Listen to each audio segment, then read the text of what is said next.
Selamat pagi anak-anak. Hari ini kita akan belajar IPS dan Ibu akan menjelaskan tentang peta dan komponen-komponen yang ada pada peta. Ya.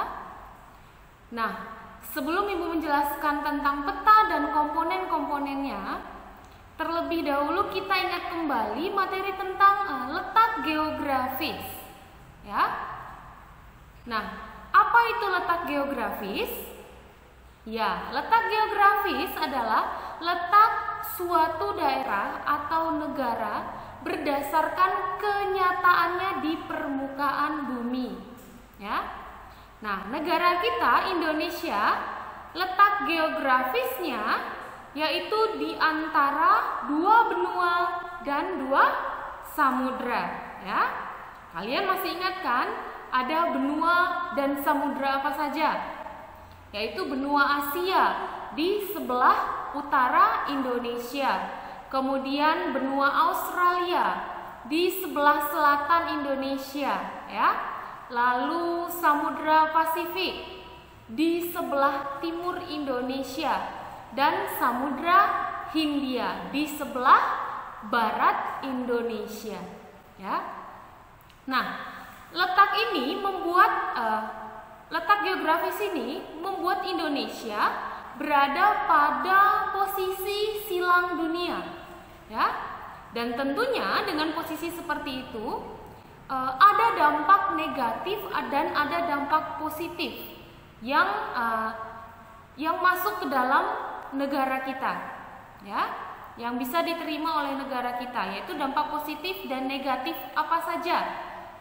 Dampak positifnya, dengan posisi yang strategis tersebut, Indonesia menjadi jalur lalu lintas perdagangan dunia, ya. Apalagi Indonesia dikenal dengan penghasil rempah-rempah yang lumayan besar, ya. Nah, lalu selain dampak positif, ada juga dampak negatifnya, yaitu apa saja? Yang pertama, dapat masuk budaya lain, ya, budaya lain dengan mudah masuk ke dalam Indonesia, ya, yaitu budaya-budaya yang berbeda dan harusnya tidak ada di Indonesia, tapi dengan kondisi letak Indonesia tersebut, kebudayaan-kebudayaan di negara lain dapat mempengaruhi kebudayaan di Indonesia. Ya. Nah, selain itu dampak negatifnya yaitu masuknya barang-barang atau benda-benda yang dilarang, ya, dari luar negeri ke negara kita. Ya. Nah, jadi itu dampak positif dan dampak negatif dari letak atau posisi Indonesia berdasarkan letak geografisnya tadi. Nah, anak-anak, sekarang Ibu akan menjelaskan peta dan komponen-komponen yang ada pada peta, ya. Untuk melihat letak geografis dan letak astronomis wilayah Indonesia, itu dapat kalian lihat pada sebuah peta. Apa itu peta? Peta adalah gambaran permukaan bumi pada bidang datar dengan skala tertentu, ya. Dengan skala tertentu. Berarti pada setiap peta itu terdapat skala. Nah, apa itu skala? Skala yaitu perbandingan jarak pada peta dengan jarak sebenarnya di atas permukaan bumi, ya. Nah, ilmu yang mempelajari tentang pembuatan peta disebut ilmu kartografi, ya. Ilmu kartografi. Nah, jika kalian pernah melihat ada banyak berbagai kumpulan-kumpulan peta seperti peta Indonesia atau peta Amerika, peta Malaysia, peta benua-benua dalam satu kumpulan buku. Nah, buku itulah disebut atlas, ya. Jadi, atlas adalah kumpulan dari beberapa peta, ya. Nah, jika kalian juga pernah melihat bola dunia, ya, atau yang biasa kita sebut globe. Nah, apa itu globe? Globe adalah model tiruan bumi yang memberikan gambaran bentuk bumi, ya, sehingga mendekati bentuk sebenarnya, ya. Jadi itu pengertian dari globe atau bola dunia, seperti itu. Nah, anak-anak, apa saja komponen yang ada pada peta? Yaitu yang pertama, judul peta, ya. Nah, judul peta ini berfungsi untuk menginformasikan isi peta, ya. Biasanya judul peta ini terletak di bagian tengah, atas maupun bawah peta, ya. Nah, lalu yang kedua, komponen yang kedua adalah garis tepi atau biasa disebut juga dengan istilah border, ya. Nah, garis tepi ini yaitu garis-garis di bagian tepi peta dan biasanya dibuat tebal atau rangkap dua, ya. Intinya lebih tebal, ya. Nah, lalu komponen yang ketiga yaitu skala peta, ya. Tadi Ibu juga sudah menyebutkan tentang skala pada peta, ya. Nah, skala peta ini berfungsi untuk menunjukkan ukuran perbandingan, ya. Dengan skala kita dapat membayangkan luas wilayah maupun membayangkan jarak antara dua tempat, ya, yang sesungguhnya di permukaan bumi. Nah, lalu komponen yang keempat yaitu arah mata angin atau biasa disebut dengan orientasi, ya. Nah, arah mata angin atau orientasi ini berfungsi untuk mempertegas keyakinan kita akan arah dari peta yang kita lihat tersebut, ya, sehingga kita dapat semakin mudah untuk memahami arah dalam membaca peta, ya. Nah, komponen yang selanjutnya yang kelima adalah garis astronomis. Garis astronomis ini merupakan garis-garis tipis yang melintang dan membujur, ya. Nah, garis yang melintang ini biasanya terbentuk datar dari sebelah kiri ke sebelah kanan, ya, atau biasa kita sebut dengan garis horizontal, ya. Kemudian garis yang membujur itu terbentuk dari atas ke bawah atau biasa kita sebut dengan garis vertikal, ya. Nah, garis astronomis ini merupakan garis khayal yang mempermudah menentukan posisi suatu tempat di muka bumi, ya. Terbuat dari garis-garis tipis tadi. Nah, selanjutnya komponen yang keenam adalah tata penulisan atau lettering. Nah, dalam tata penulisan ini pada sebuah peta harus memperhatikan beberapa hal, ya. Yaitu yang pertama,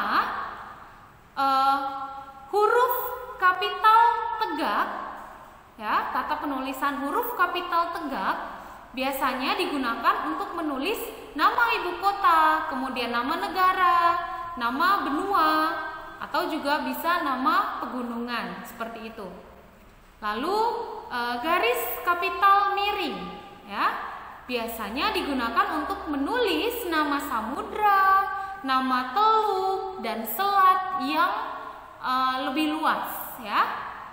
Lalu huruf besar biasa digunakan pada awal nama kota atau nama gunung, ya. Ingat, hanya pada bagian awalnya hurufnya, ya.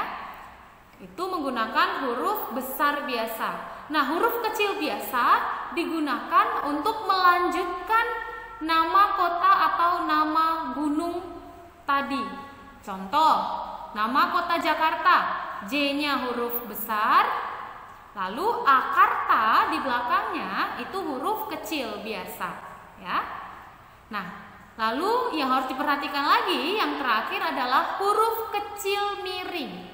Huruf kecil miring ini biasanya digunakan untuk menulis nama sungai, danau, lalu selat dan teluk yang lebih kecil atau lebih sempit. Seperti itu. Lalu komponen yang selanjutnya yaitu komponen yang ketujuh, warna, ya. Nah, warna ini berfungsi untuk mempercantik tampilan, ya. Selain itu juga mempunyai peran yang sangat penting berdasarkan jenis dari warna tersebut.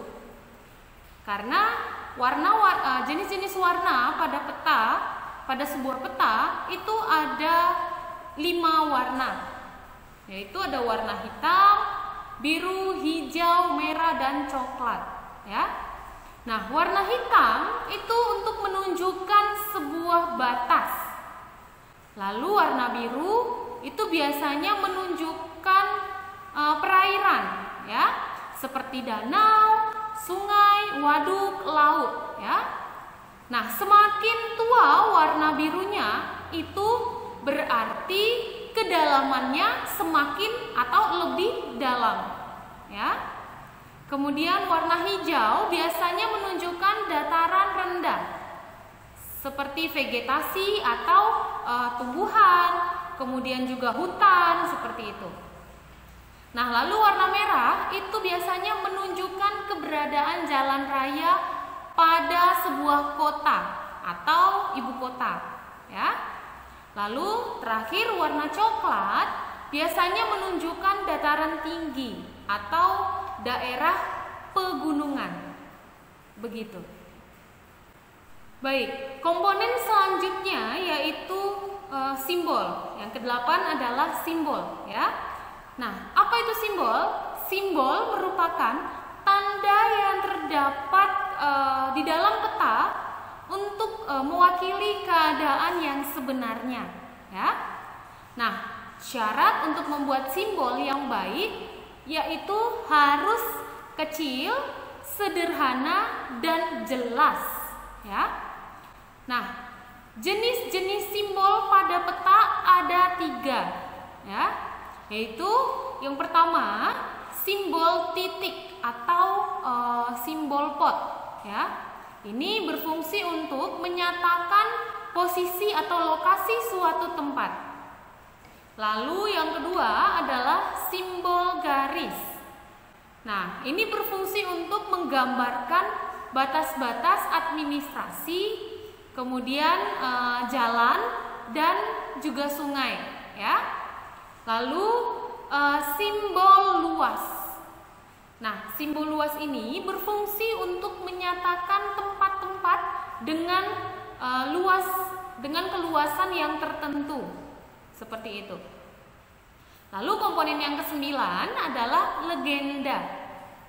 Legenda merupakan keterangan mengenai peta dan apa saja yang ada di dalam peta tersebut. Nah, komponen yang ke-10 adalah sumber dan tahun pembuatan peta.